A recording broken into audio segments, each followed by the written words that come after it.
We are awakening together. This is our weekly gathering we hold online. For more information, visit our website, awakening-together.org. We'd love to see you there. Thank you, Marisol. What beautiful songs that you've been choosing this morning. It's amazing. I can see Yolanda has been enjoying them as well. And also just feels lovely that we ended with Brandy Carlisle, who I know is one of Anne's favourites. So good morning for those who've had an extra hour of sleep. Congratulations. I hope you've managed to enjoy it. We had ours here in the UK last week, and I'm still feel like I'm enjoying it. Is this true? It's Jacqueline's birthday. So happy birthday, Jacqueline. So thanks for having me this morning. It's always lovely to have this excuse, like it's like a booked time where I get to spend time here. So I'm so excited. And with that, I'll just hand back over to you, Marisol, for our intro and for our song, Waking Together song, and a chance for everyone to say hello. Thank you, Marisol. And lovely to see all these lovely messages. I love this time of year. If you are somewhere that's going into fall, it feels such a lovely time. I think it's like cozy and a slowing down, which I always welcome. I'm going to just read our statement of purpose.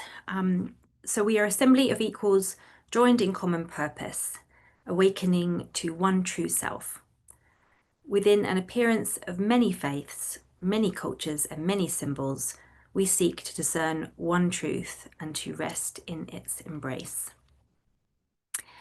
So the topic of today is, I think I originally called it authentic presence, and then I think I might change it to what really is it to be present? What is it? And I'm going to explain a bit later sort of how I came to choose this topic.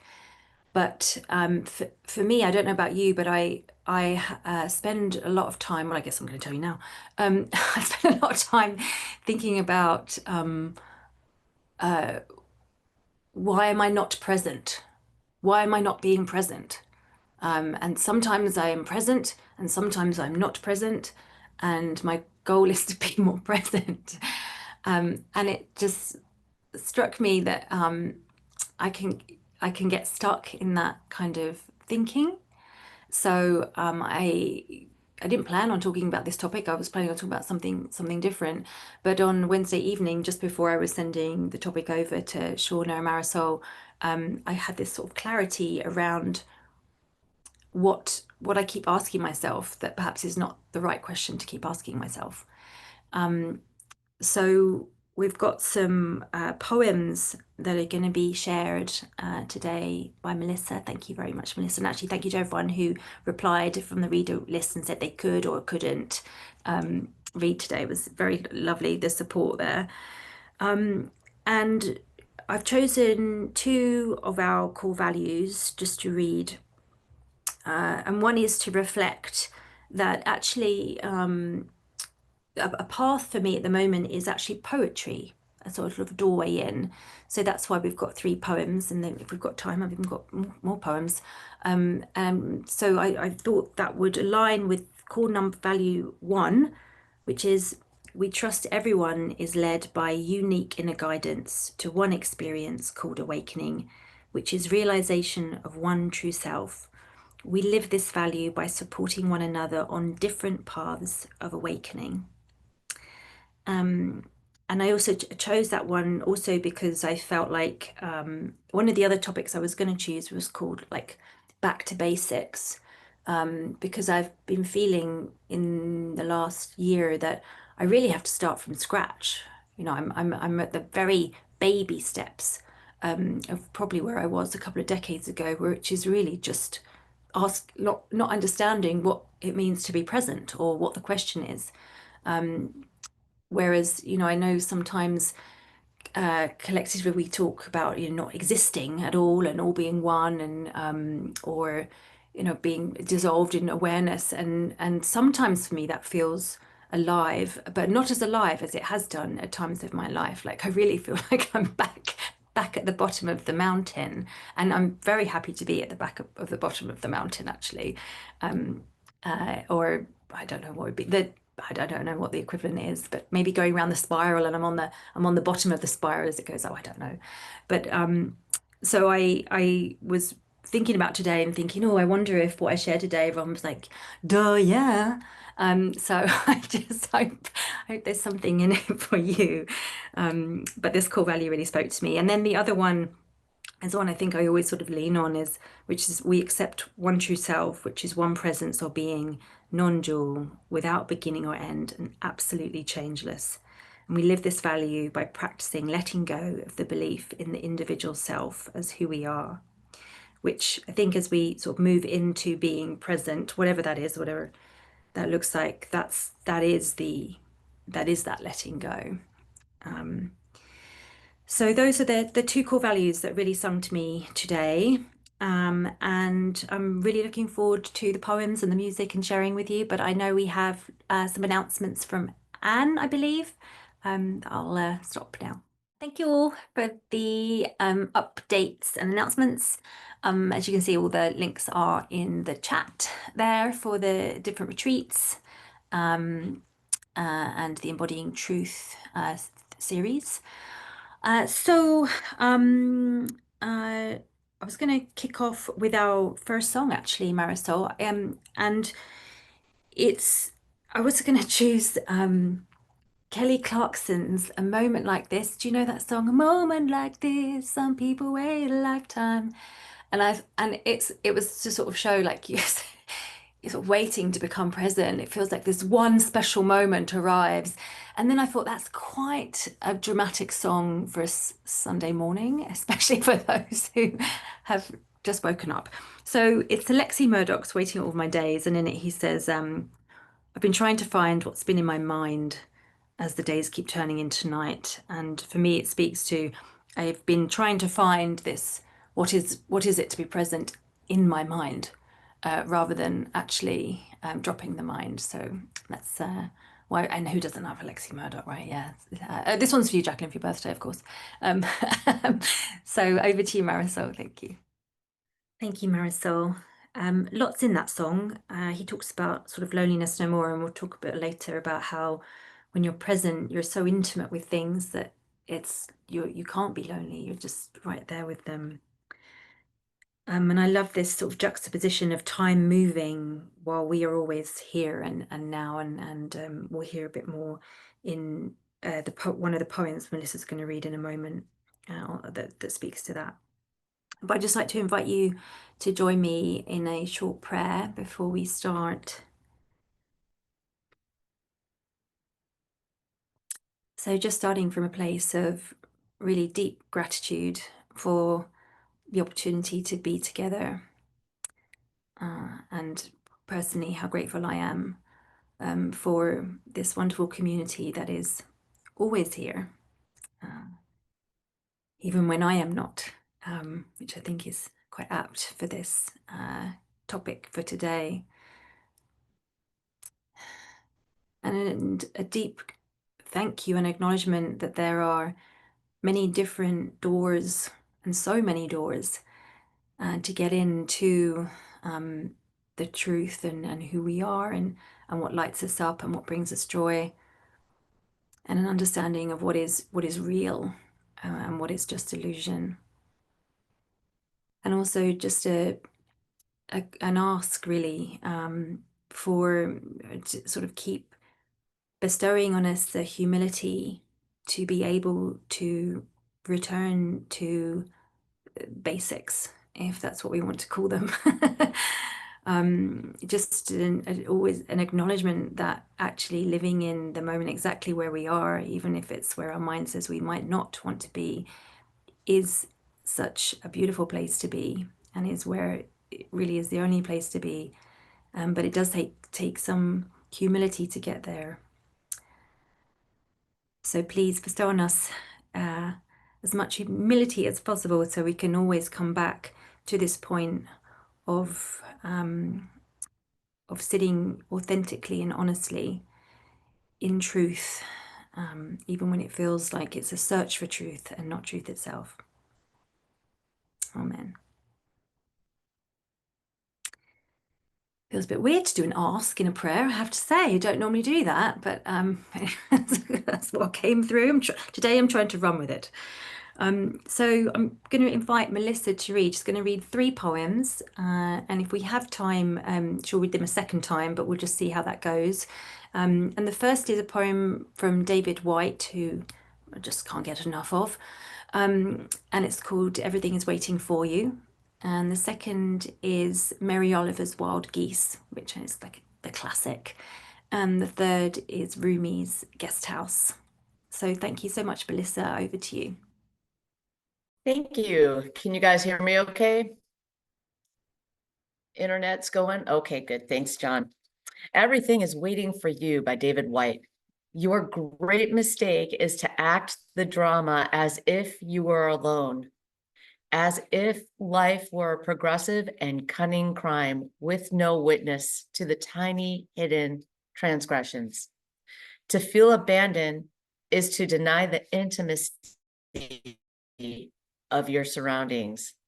Surely, even you, at times, have felt the grand array, the swelling presence, and the chorus crowding out your solo voice. You must note the way the soap dish enables you, or the window latch grants you freedom. Alertness is the hidden discipline of familiarity. The stairs are your mentor of things to come. The doors have always been there to frighten you and invite you. And the tiny speaker in the phone is your dream ladder to divinity. Put down the weight of your aloneness and ease into the conversation. The kettle is singing even as it pours you a drink. The cooking pots have left their arrogant aloofness and seen the good in you at last. All the birds and creatures of the world are unutterably themselves. Everything is waiting for you. Mary Oliver's Wild Geese. You do not have to be good. You do not have to walk on your knees for 100 miles through the desert repenting. You only have to let the soft animal of your body love what it loves. Tell me about despair, yours, and I will tell you mine. Meanwhile, the world goes on. Meanwhile, the sun and the clear pebbles of rain are moving across the landscapes, over the prairies and the deep trees, the mountains and the rivers. Meanwhile, the wild geese, high in the clean blue air, are heading home again. Whoever you are, no matter how lonely, the world offers itself to your imagination, calls to you like the wild geese, harsh and exciting, over and over, announcing your place in the family of things. Finally, Rumi, Guesthouse. This being human is a guest house. Every morning, a new arrival, a joy, a depression, a meanness, some momentary awareness comes as an unexpected visitor. Welcome and entertain them all, even if they're a crowd of sorrows who violently sweep your house empty of its furniture. Still, treat each guest honorably. He may be clearing you out for some new delight. The dark thought, the shame, the malice, meet them at the door laughing and invite them in. Be grateful for whoever comes, because each has been sent as a guide from beyond. Thank you, Melissa. We have time to go again, actually. Would anyone object if, well, no one's going to put their hand up and say, I object, are they? Is it, we'll just go with it. We're all too nice. So yeah, would love to, if you could read them again. Thank you, Melissa. Okay. Everything is Waiting for You by David Whyte. Your great mistake is to act the drama as if you were alone, as if life were a progressive and cunning crime with no witness to the tiny hidden transgressions. To feel abandoned is to deny the intimacy of your surroundings. Surely, even you at times have felt the grand array, the swelling presence and the chorus crowding out your solo voice. You must note the way the soap dish enables you, or the window latch grants you freedom. Alertness is the hidden discipline of familiarity. The stairs are your mentor of things to come. The doors have always been there to frighten you and invite you. And the tiny speaker in the phone is your dream letter to divinity. Put down the weight of your aloneness and ease into the conversation. The kettle is singing, even as it pours you a drink. The cooking pots have left their arrogant aloofness and seen the good in you at last. All the birds and creatures of the world are unutterably themselves. Everything is waiting for you. Wild Geese by Mary Oliver. You do not have to be good. You do not have to walk on your knees for 100 miles through the desert repenting. You only have to let the soft animal of your body love what it loves. Let me tell me about despair, yours, and I will tell you mine. Meanwhile, the world goes on. Meanwhile, the sun and the clear pebbles of rain are moving across the landscapes, over the prairies and the deep trees, the mountains and the rivers. Meanwhile, the geese, high in the clean blue air, are heading home again. Whoever you are, no matter how lonely, the world offers itself to your imagination, calls to you like the wild geese, harsh and exciting, over and over, announcing your place in the family of things. And finally, Rumi, Guesthouse. This being human is a guest house. Every morning, a new arrival, a joy, a depression, a meanness, some momentary awareness comes as an unexpected visitor. Welcome and entertain them all, even if they're a crowd of sorrows who violently sweep your house, empty of its furniture. Still, treat each guest honorably. He may be clearing you out for some new delight. The dark thought, the shame, the malice, meet them at the door laughing and invite them in. Be grateful for whatever comes, because each has been sent as a guide from beyond. Thank you so much. I love, if you've ever heard David Whyte recite a poem, it takes like 10 minutes for him to recite one poem because he repeats the lines. He might go back a few stanzas and then go again. It's really lovely because you get to really absorb the poem. So I always appreciate hearing poems multiple times because you get something different.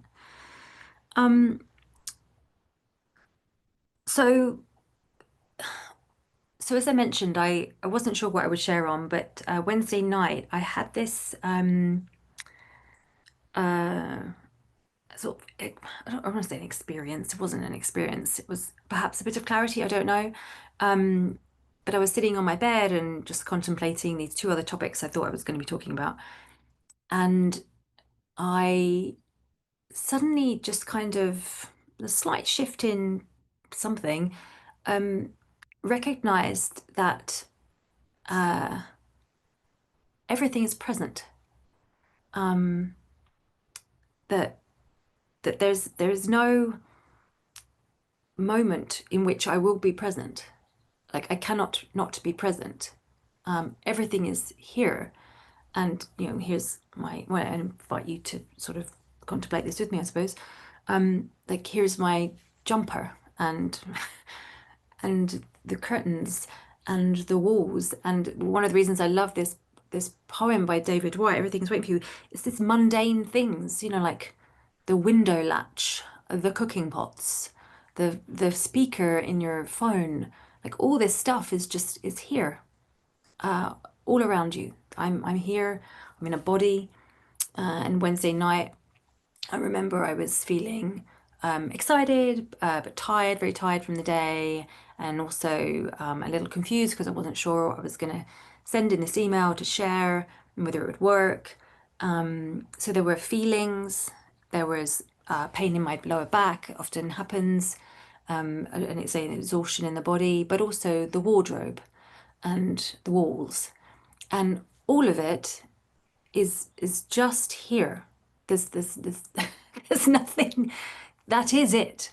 And so this sense of, oh, when am I gonna get present is I sort of had this moment of realization that there is no moment that of presence. It's a lovely sort of catch-all phrase that's got a bit, you know, you can start to think it's something I need to achieve. It's something I've got to go out and get and practice, or some grace will descend and I will just be present in the moment. And so I was reflecting on this word present, and one, I felt just this utter relief that there is no presence I need to go and cultivate, or I'm not getting, or I'm getting. Because even in the moments where I don't think I'm present, I can be nothing other than present, because I'm present to the thought that says I'm not present. It just so happens that there's the wardrobe and the sweater and the lower back pain and a thought that says I'm not present. There's nothing, there's no difference. It's just all present. And this sounds I'm sure for many of you, like, yeah, yes, that makes sense, of course. But I suppose for me, I had not had, I've had experiences of what I'd call being present, but I suppose to me it was something that comes and goes. I often notice I get up for work and I might feel present.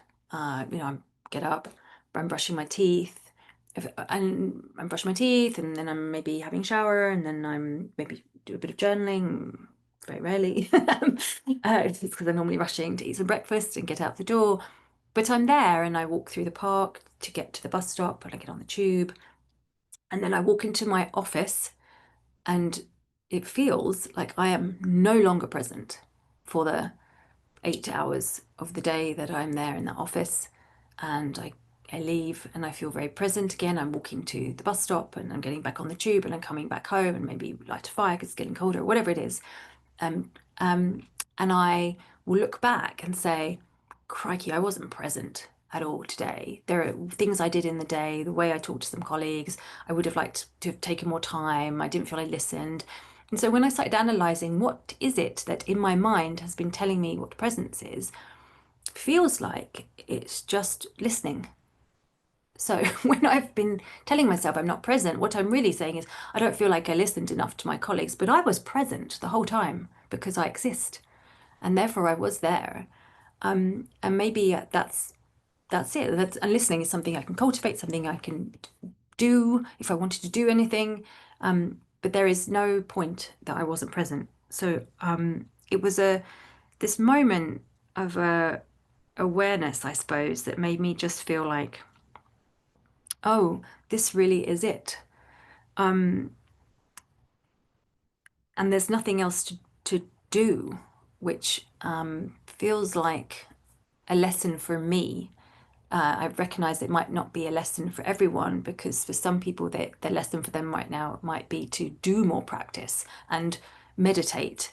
But it felt for me that this lesson was very much like it's time to stop, which was originally the topic I suppose I was going to choose, and stop trying to be or do anything, but use this moment that's here, because that is presence.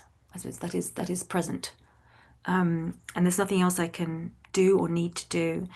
There was this, I don't know if anyone shared this, but at the Angelo retreat in August, that several of us went to, there was a chap who, oh God, it was day 2 or 3, put his hand up and he went and sat up on the stage with Angelo. And he said, you know, I've been coming to retreats for like 10 years, and I feel, you know, most people would look at me in my life and say, oh, you're really, you know, you seem like a really happy guy. And he said, and I do, I feel great, and I enjoy coming to these retreats. He said, but, you know, I've been coming 10 years and I sit and I hear someone coughing, and then I come back and then I hear someone breathing heavily. Is that it? That's what he said. And Angelo said, yeah, that's it. That's it. And he was like, but where's all the cool stuff? Which I just love. Like, where's the cool stuff? And I'm just laughing. No, there's no cool stuff. This is it. And this guy just sort of sat there and went, huh, are you sure? He's like, yeah, that's sure. And then they sat there for a while and he was like, okay. And then he went and sat down again. I think Angelo said something like, I think you might already be enlightened, dude. Like that kind of conversation. And it was so, it's the one conversation he had that I stuck with me, because I just thought there is such an overcomplication that can happen around having it, not having it. And it's literally just this. And as I say that, I can feel the thoughts that are like, it's not though, is it? Because some people see in 2D and some people are seeing like, you know, visions, and I have no idea about any of that stuff. That all is something that's present, I suppose, into that individual's experience in that moment. That's not my experience. It might be. I've had lovely magical experiences, but in the end, they're no different to looking at the cooking pots in my kitchen. It's just it's it. And in that moment, I felt, in addition to relief, which is, you know, this person is relieved, there was like this spaciousness that was, dare I call it, almost joyful. Allow myself to experience some joy. That felt completely at place in the world. Completely nowhere else. There's absolutely, I'm gonna cry thinking about it, like utter belonging, and not in a overly profound way that I imagined would feel at some point, where I was just like, I belong. It was literally like there is nothing else. So I'm intrigued in these poems and in the song that we heard earlier to keep noticing that there's this sense of, you know, they refer sometimes to being lonely, but then having this sort of recognition that where you are is it, that's it. All of a sudden, it's you belong, as Mary Oliver says, announcing your place in the family of things. And it's almost like, and I think, and in David Whyte's poem, he says, alertness is the hidden discipline of familiarity.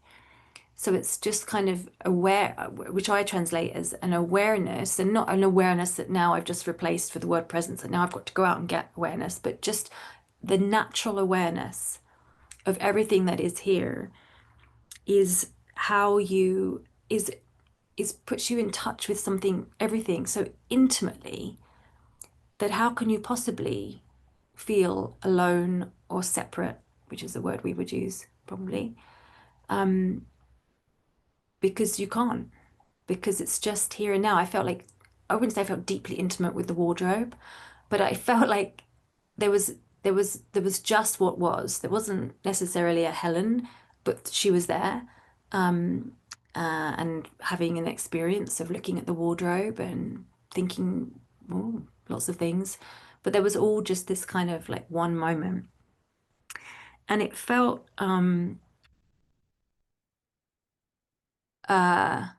I'd say it feels authentic. I suppose, and very, very real.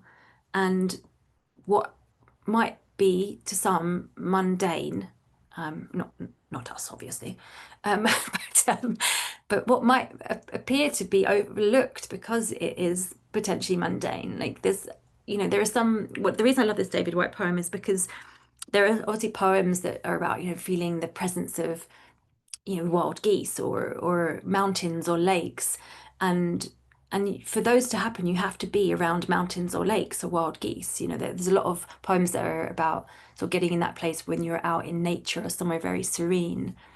But what I love about his is no, it's just that little thing in your phone that connects you to a speaker is also it.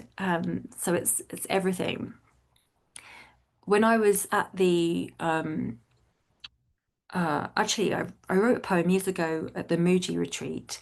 So like, I don't know, 7 years ago, 8 years ago. And it was something like,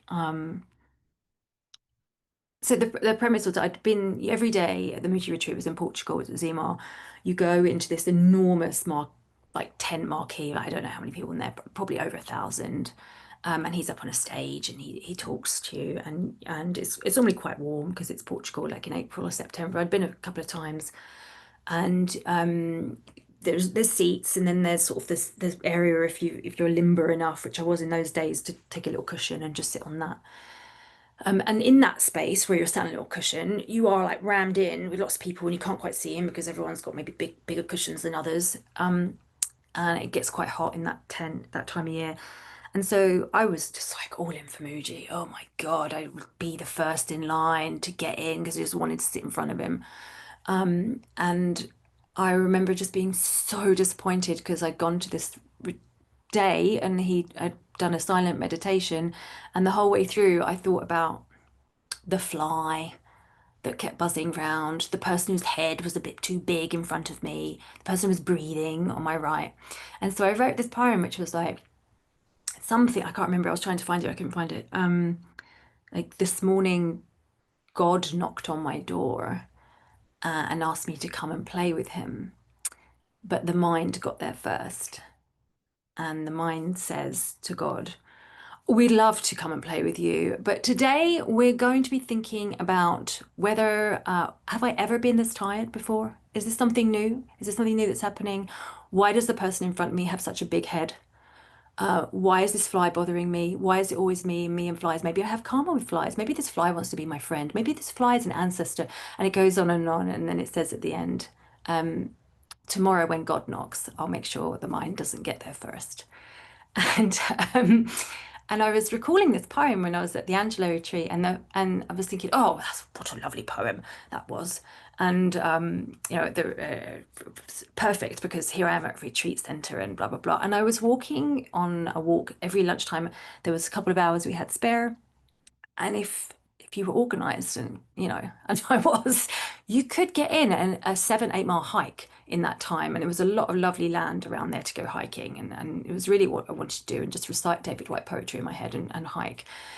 And I went on this hike one day, and I just happened to be kind of, when you go on a hike and you really want some quiet time, but happened to be behind two people who weren't on a silent retreat, who were catching up. They were going for a walk with their dog, and they were talking about, you know, the car park down the road and the new road construction in their town and what was going on with their kids.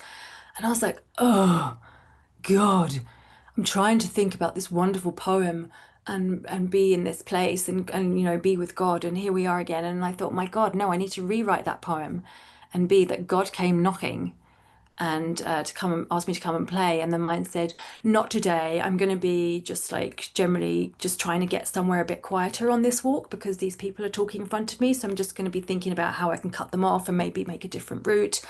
And I was like, it's the same. And it's like every moment is the moment. And even that moment, I was present. But how often we just over it seems like it's something else.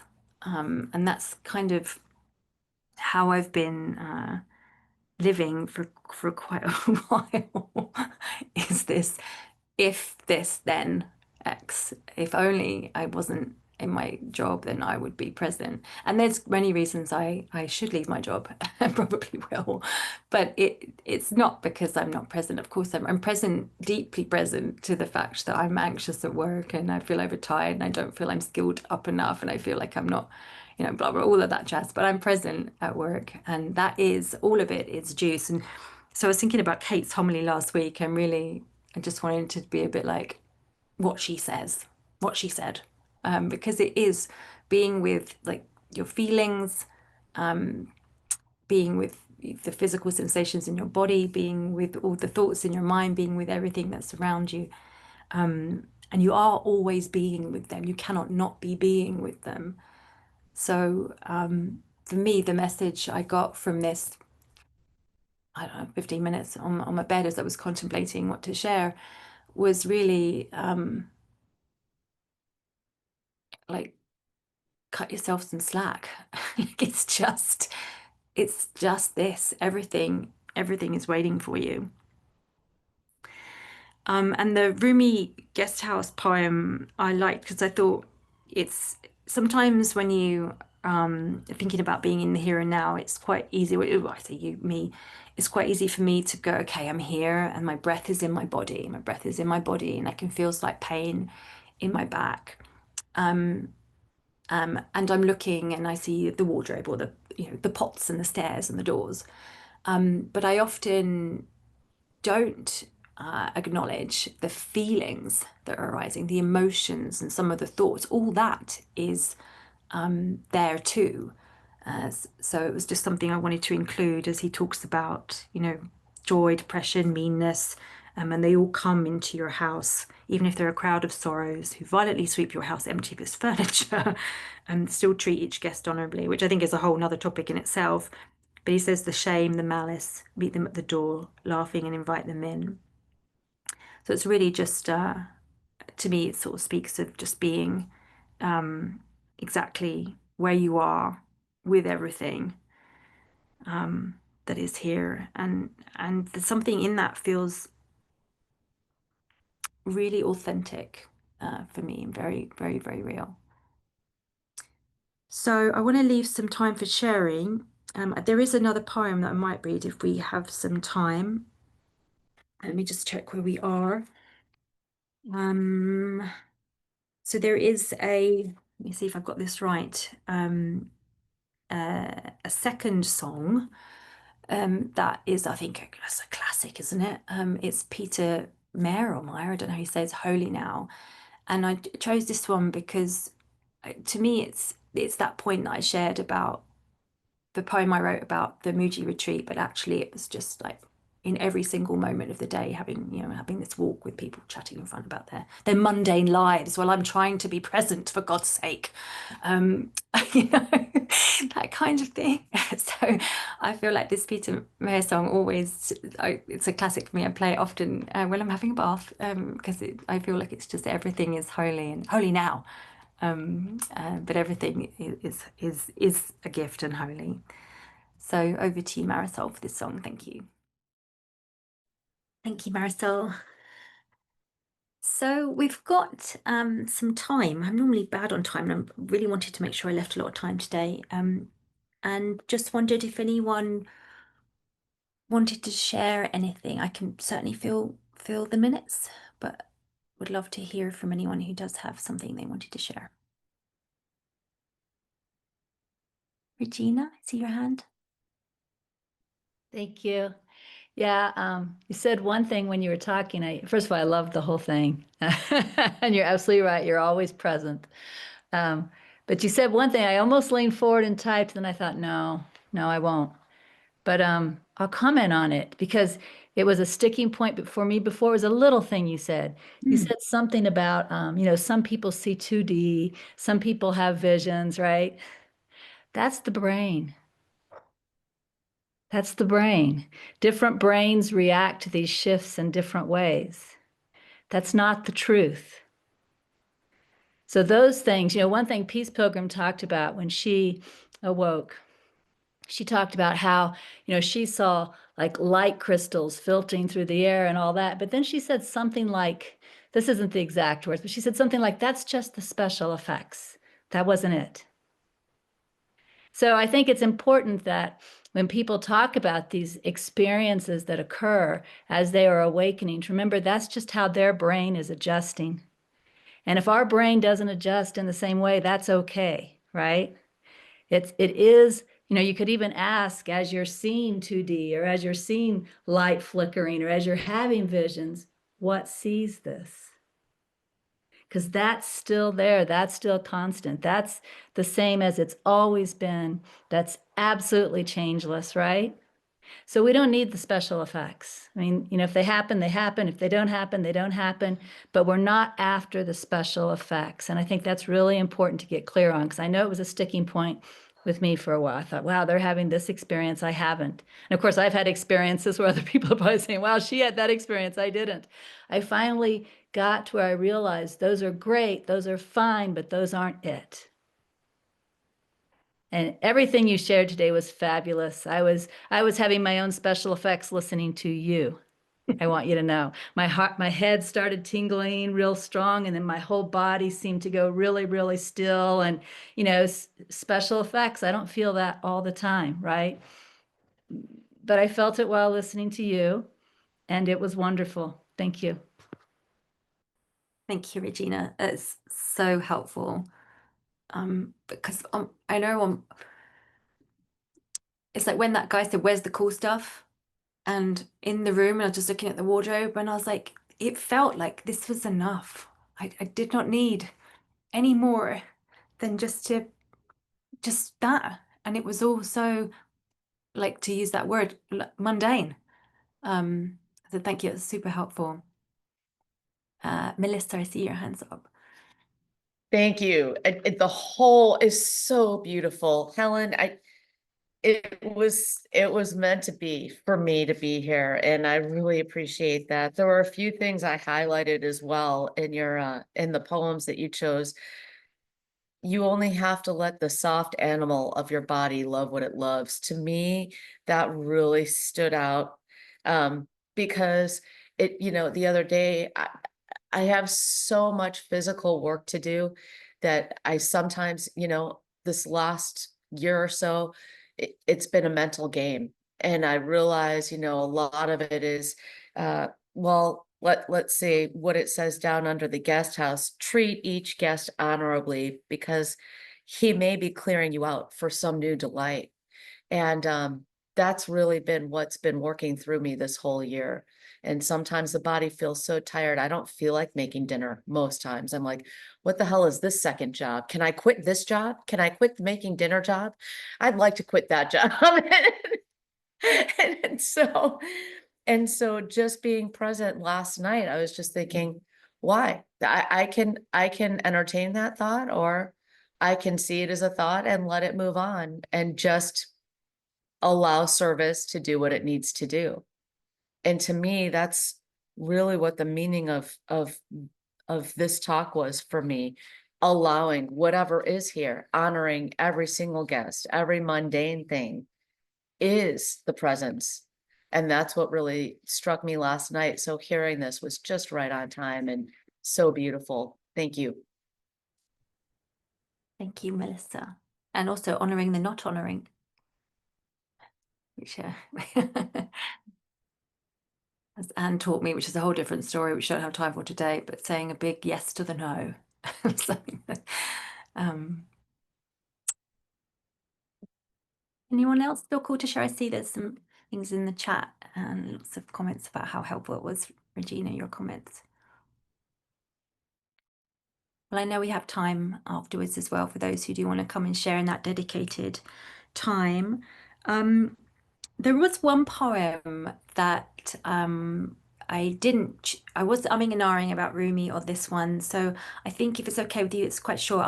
I'll share this, and then we'll have our like a final song. And I just also wanted to bring people's attention to the donations link that Marisol posted in the chat. So this poem to me kind of is the end of this sequence of poems, I suppose. And it's really about how lots of things happen in the world, and some are, there's mundane things and then there's awful things. And how do you, if you are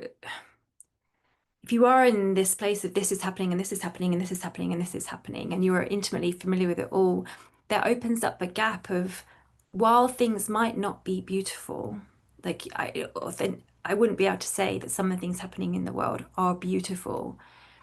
That moment of sitting in it, or without, rejecting it or not rejecting it, without trying to be present with it, or without anything, without any of that, just it is, there's sort of opens up this opportunity that it's made beautiful by you. If you see what I mean, it's made beautiful by the big you, or whatever that is. So there's this poem, and it's got a swear in it. So I'm going to, it's not a bad swear, but it's probably not one I wanted to make Melissa read. So I've really distracted everyone, and you were waiting for this. So it's really not that bad. And it's called Good Bones by Maggie Smith. And it's, life is short, though I keep this from my children.